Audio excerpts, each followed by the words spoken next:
Hello, beautiful soul family. Rebecca here, your vibe mentor. Have you ever heard the phrase, God will save you, or God's got this, or if you just trust the universe, everything will fall in your lap? So many of us have heard these phrases that make it seem like someone or something outside of us is just going to drop abundance in our lap and it's going to rain from the sky. And all you have to do is have a high vibe or trust and believe.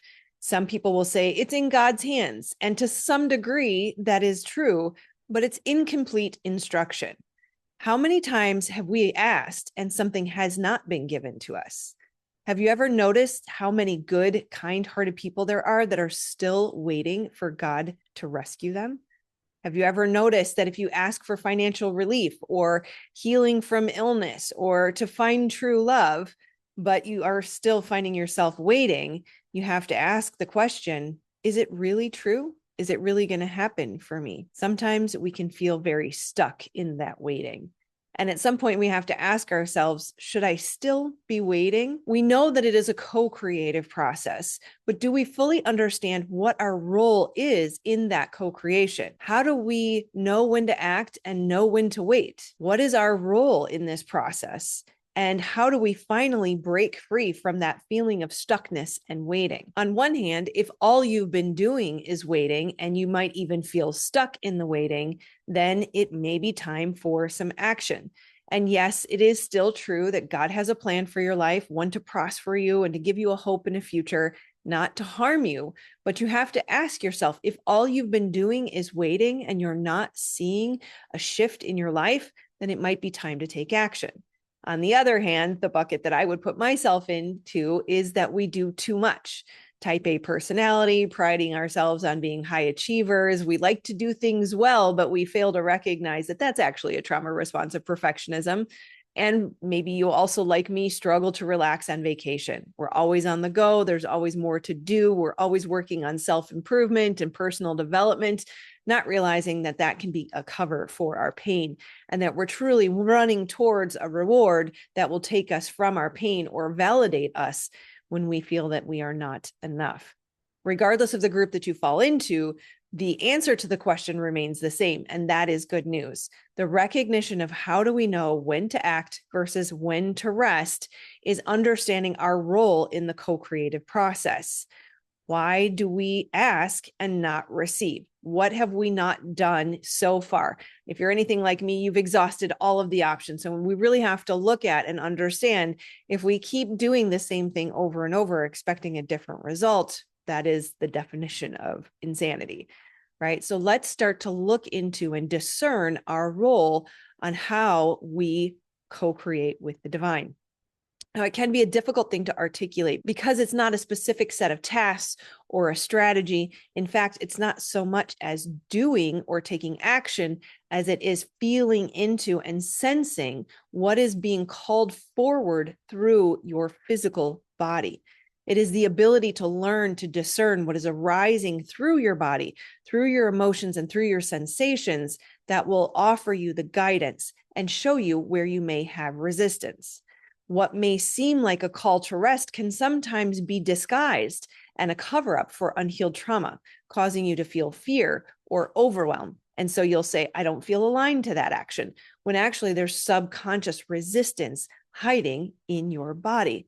Remember that desire plus non-resistance equals the desired result. So we have to become highly attuned to discerning what it is that is arising through the body. Another way it can show up is we want to take charge, but really that's just an activated nervous system, suggesting hypervigilance or a flight response and pointing to subconscious resistance. Again, the body is a representation of the subconscious. The body is the key to reprogramming your subconscious.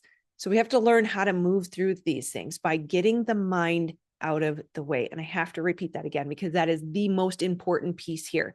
The mind is the source of the veil, the separation, the illusion, the disguise. The mind is not meant to lead, and it will deceive you. We have to start to learn to listen to the messages that are coming through the body. The body is divine. The body is the temple. The kingdom of heaven is within. The body is not your own. These are all ways of saying the body is the key. The body keeps the score. The body is wise. The brain is often the last to know and will keep you from sensing and feeling into and discerning what the body is trying to say to you. If you are talking or your mind is running, you are not listening and therefore not learning. When you learn to listen to the body, you will find the peace that passes all understanding. You will find the calm and the rest in the stillness in the body that allows you to sense and understand and know what is trying to move through you. And when you can let go and rest in that stillness, rest in the awareness in the body, things will move and shift all on their own. And while it is God that causes your heart to beat and your lungs to breathe, you are a critical component in calling forward the divine plan for your life through your physical being. The good news is this is what you're seeking. This is the dream. This is your heart's desire, beyond your wildest dreams, in fact. But it must move through you, not by your doing, but move through your physical being. We have the ability to stop or slow down or even allow it. And in some cases, we want that sense of control. And to some degree, we do have the ability to either allow it to happen or we can continue to try to force and make it happen. But that really just slows it down. Rather, we have to direct our energy towards, through our being, what is in alignment. That is how we participate in this process. We have to allow it to flow through us. You can either choose to allow flow or restriction and contraction through resistance and attempts to control. It is important to recognize God's source, creator, divine universe will not save us from ourselves. We have to learn how to save ourselves through peace, stillness, presence, and awareness that allows the divine to flow through us. Recognizing that you are a conduit for the divine higher mind, but you cannot receive and allow that flow if you are in contraction or resistance.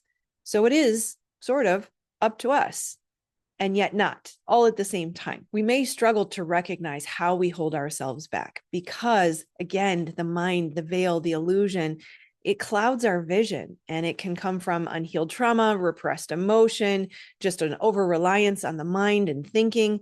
But this is how we limit ourselves. And in the recognition of it, how we become unlimited. Remember, emotion is your source of creation.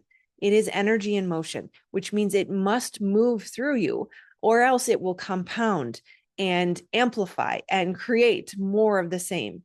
This is how we limit God. And this is how we limit ourselves. We must feel the desire. And in some cases, that means feeling the pain too. Feel what is trying to move through you.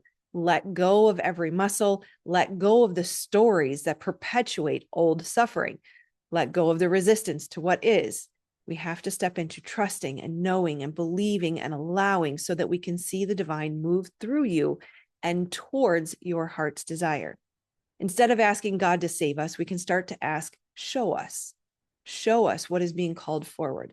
Show us what we are being asked to move through. Show us where we have resistance. And while we might feel a little bit powerless in this approach initially, it actually requires the greatest amount of strength to be able to let go of control. You actually start to realize your true power, profound power beyond your imagination, as you tap into the divine flow of energy that lives inside of your body. This is how you regain your energy. This is how you regain your strength. This is how you take your power back. And along with that will come a renewed zest for life. Understand that you can experience the desires of your heart. And in hindsight, it will seem effortless relative to the power and ego struggle that you may have experienced before. That mind becomes quiet and you rest in ease, knowing that your job is just to allow and to receive. This is what you've been waiting for. There is no more searching. No longer will you remain the hidden seeker, but you will step into becoming the powerful receiver that you were made to be. And if you need help removing those blocks and becoming the unlimited being that you know you were created to be, if you need help with reprogramming your subconscious or listening to and discerning the messages of the body, or even healing trauma, the body is the key. And that is why I'm here for you. Your purpose, your expansion, your highest self, your expression is my purpose here. And if you'd like to connect with me, I have lots of freebies below. We've got the freebie to help you learn how to manifest through your abundance PDF. We've got also a 3-day free training. There are so many resources here for you. And if you'd like the one-to-one help and you're ready to jump into the More Than Enough Mastermind and go all in as quickly as possible, the links are below. I love you, my friends, and I will see you on the next one. Namaste.